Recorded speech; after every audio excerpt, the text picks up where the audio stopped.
Alrighty, so today we're going to look at DC United in the season preview. So DC, unlike Columbus, has been relatively busy when it comes to this off-season, but despite the fact that they definitely made a lot of addition heading into this off-season, most of these addition has been kind of underwhelming, and yet they still don't really have an answer when it comes to who exactly is going to be the playmaker for this team that they desperately needed from last season. Although I will say that at least they sort of addressed the defensive issue that they had, and most importantly, they might have found a new goalkeeper in this team that they hope that maybe it will definitely help stop leaking the amount of goals that they did last season as well.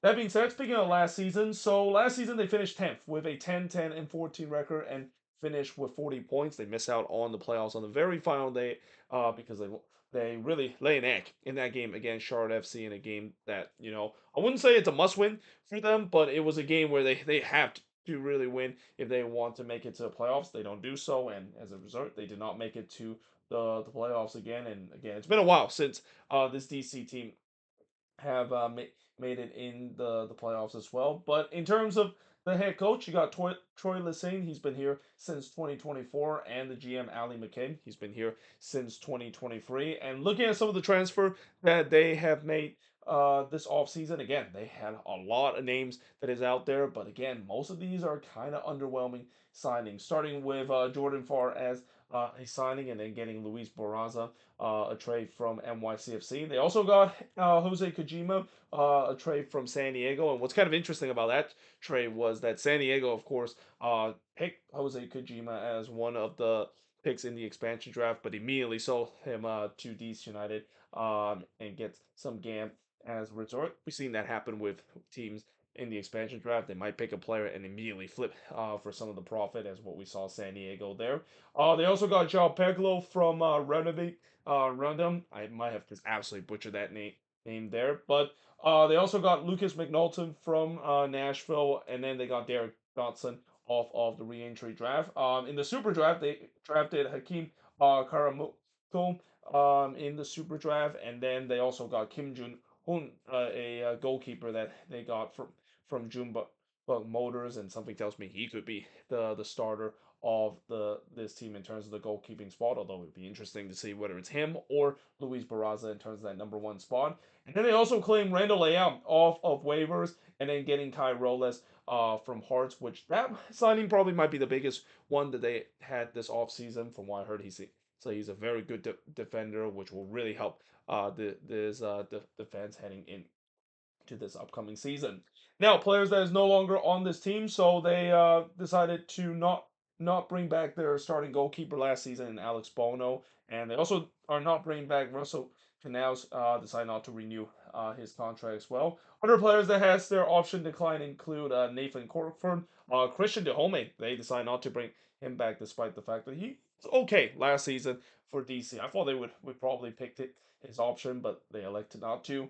Jeremy Goran, Tyler Miller, Martin Rodriguez are all players that had their option decline. Pedro Santos, of course, not coming back to this team as he's out of contract, and something tells me he may be thinking about hanging up his boots because he is definitely getting up there in terms of age. And unless if he gets another offer from MLS team, do not be surprised he might think about hanging up his boots. We also have Hayden Sergis. His option was declined. Same with Luis Zamudio. And then they trade Chris McVeigh to San Diego, and then they also traded Mateus Click to Atlanta United, and this was part of a big salary dump that they, of course, have now. Well, this DC team definitely have some cap space to play with, and also some general allocation money to play with.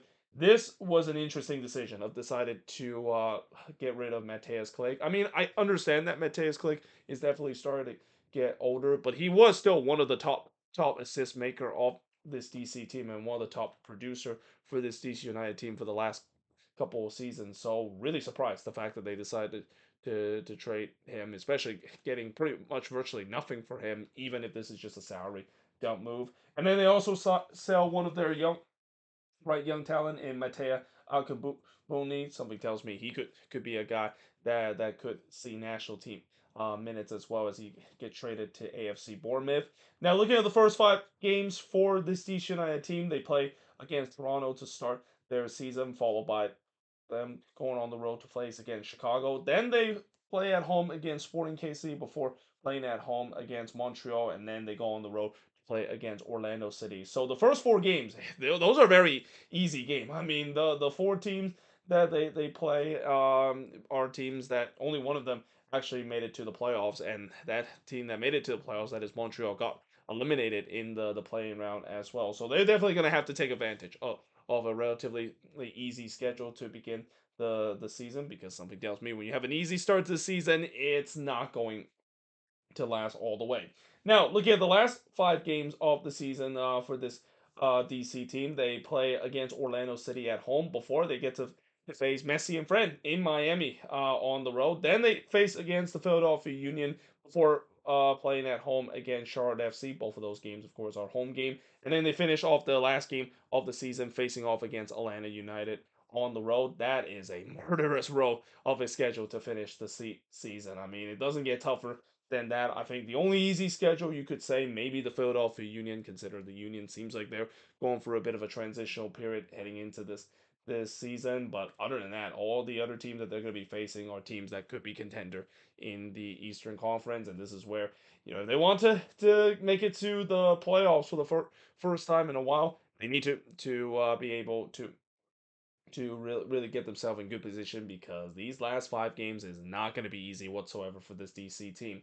Now, looking at the strength of this team, obviously it's going to be the number nine position. I mean, Christian Benteke, he's a great goal scorer. It's so great that he actually won the Golden Boot last year, scoring 20 plus goal, having a career year, probably one of the best year that he has ever had in his career. And there's no doubt, I don't think he's slowing down anytime soon. I think he's going to be another 10 a 15 plus goal scorer. Actually, I wouldn't even say 10 plus goal scorer. He's going to be at least a 15 plus goal scorer for this team. He is dangerous everywhere from the air, and especially finding himself some good space as well in front of net. Weakness of this team. Well, besides Christian Benteke, yeah, there are definitely question mark on this team. I would say the strain might be on the defensive end, because I do trust bringing in Lucas McNulton and also Kai Roles as the two center back partnership. I think that's going to really solidify that back line. I think both of them are really good. But besides that, I mean, they have holes pretty much everywhere else on this pitch. They don't really have a lot of talent on this team, and not to mention in terms of creative department, that is a big question mark as well. When I look at this roster, the only guy I can think of right now that could be a good creative player, it could be Pirani, or it could be Aaron Herrera, and one of those guys is a fullback as well. And while Aaron Herrera is a great crosser in this league, one of the best crosser in this league as well, you don't want to have your fullback as your main creative player. And then Pirani, I say that as kind of a maybe, because he definitely showed some potential, and definitely started to look like the player that DC were hoping that he was going to be after last season. But he need to up his game, especially with the way that again, selling Mateus like this offseason, they lose a lot of creativity in that department, and the fact that they really haven't replaced him and really find a high end talent creative player to help the low off of Christian Benteke, that is definitely bit of a concern heading into this season. So again, the free big question for this team again, where is the high end talent signing? The only player I can think of on this team that are considered high end talent, guys like Christian Benteke, maybe Aaron Herrera, in that spot. But other than that, those are really the two guys I can think of that you can truly think, yeah, they're going to be a difference maker for this team, man. When you're a team that are looking to try to make it to the playoffs, you only have like two difference maker on this team. Yeah, there's definitely that concern. And again, I go back to some of the signings that they have. Some of these signings have been very underwhelming. Unless if these guys can kind of came out of nowhere and it's a diamond in the rough. There's a lot of question in terms of this roster build that DC is trying to do, and especially with not really getting some really unknown kind of product in the midfield as well, and hope that it would fit, and also rely on maybe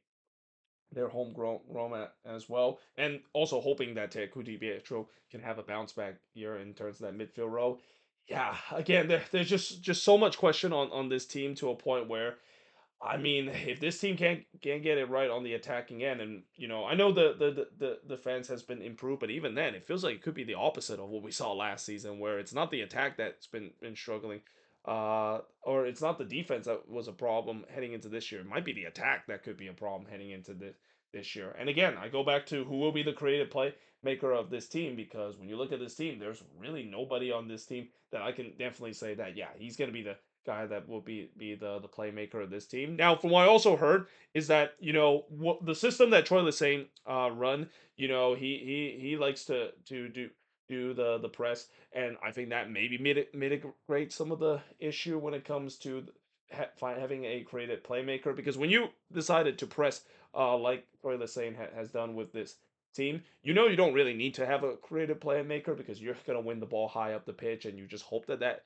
player that wins the ball high up the pitch can connect some quick passes, and just like that you can set up a chance. But that also means that you're really hoping that the defense and goalkeeping can step up. And that's the next big question: is will the newly shaped backline and goalkeeping really help cut down on the team alarming amount of goals that they conceded last season? They conceded a ton of goals last season, and part of it is because their defense was absolutely horrendous. Add to the fact that their goalkeeping was also pretty bad as well. Yeah, they really need those to go well. I think those probably might be even more important now if they don't decide to sign a creative playmaker and decided to bring in a big name player that can really help off the load of Christian Benteke. Because if the backline and goalkeeping does not keep their shape with them pressing high, this could be just as bad as last year, maybe even worse than what we see last year as well.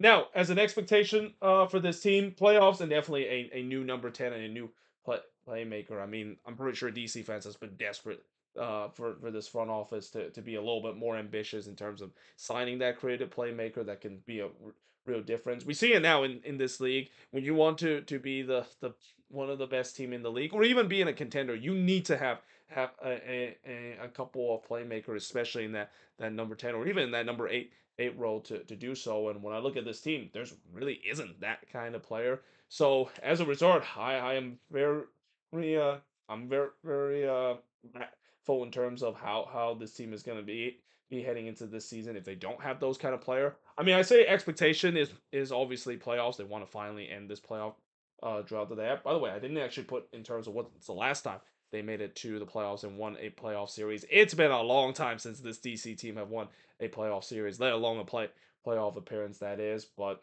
again, if they don't get this right, yeah, not only Troy Lesesne's job could be on the line once again heading into this season, but maybe the same go for Ali McKay as well. I mean, I know DC fans will give him the benefit of the doubt with him just coming in to this team not long ago, but it's getting to a point where we've seen nowadays a lot of teams are very reactionary when it comes to their firing, especially with their head coaches and even in the GM department as well. And if they don't get this right, do not be surprised if both of these guys might not even make it by the end of this season.